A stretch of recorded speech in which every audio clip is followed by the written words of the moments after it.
Okay, next question है question number 36 which is a case study based question of 4 marks each. इसमें दिया है technical companies designing a rectangular solar panel installation on a roof using 300 meters of boundary material. अब यहाँ पे जो design जो है उसमें एक पार्टीशन है. This is the partition that is running parallel to one of the sides and dividing the area into two sections. अब length of the side perpendicular, ये परपेंडिकुलर इसके जो पार्टीशन के परपेंडिकुलर जो साइड है वो है एक्स और पैरेलल टू द पार्टीशन वो है वाई. आपको लिखनी है equation for the total boundary material used in the boundary and parallel to the partition in terms of x and y.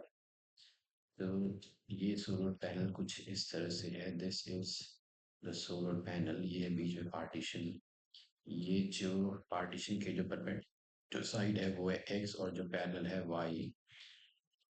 तो ये भी y है, ये भी x है.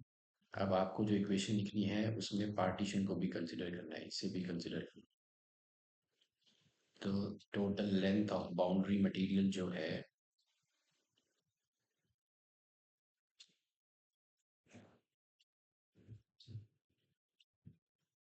वो है 300 मीटर और टोटल लेंथ आएगी x plus y is equal to 300 metre.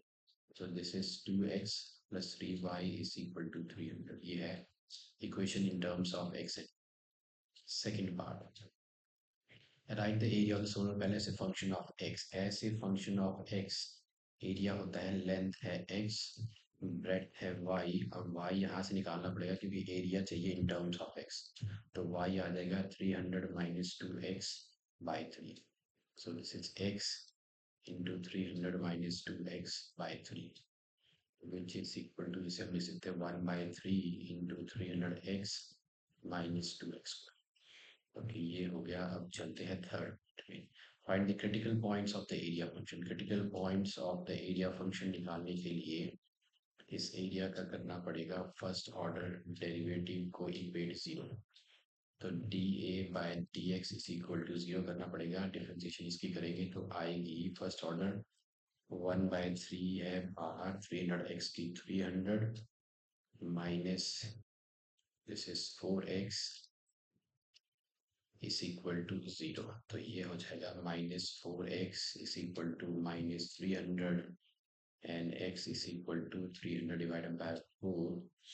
The 4 7 is 28, 4 5 are 20. X critical point is 75.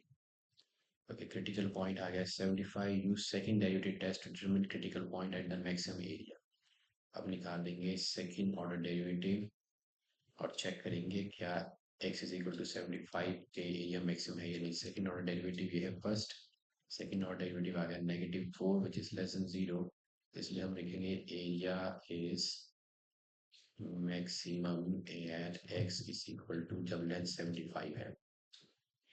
फिर बोला मैक्सिमम एरिया फाइंड आउट करेंगे, तो मैक्सिमम एरिया फाइंड आउट करेंगे यहाँ से.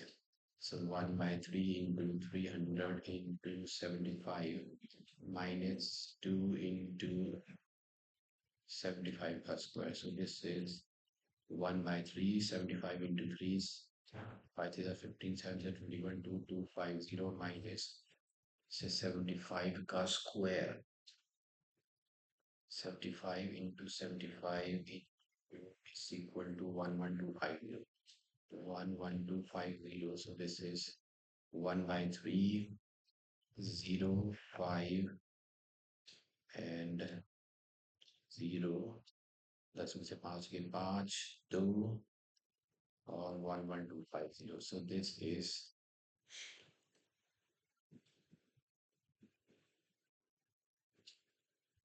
22500 minus 11250 is 11250.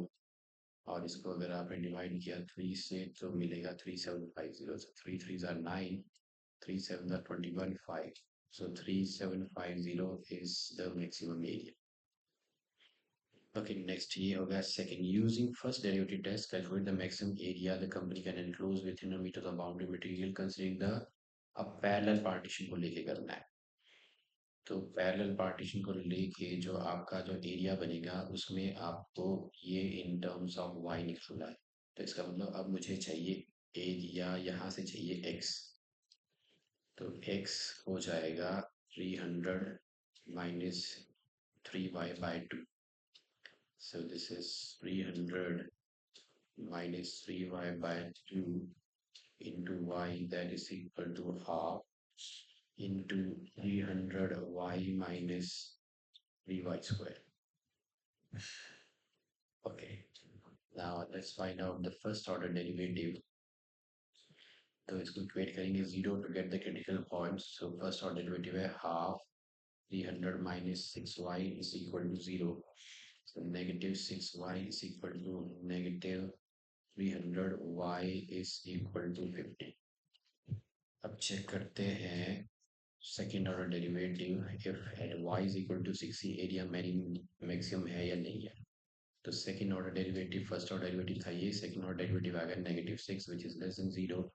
Therefore a is maximum at y is equal to 50 और maximum area आप निकालोगे तो सेम है।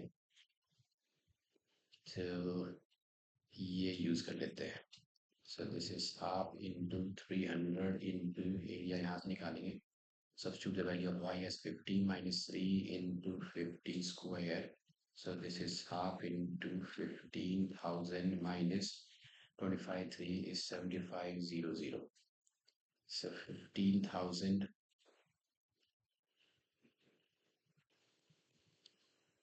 minus 7,500 आपको मिलेगा 7,500।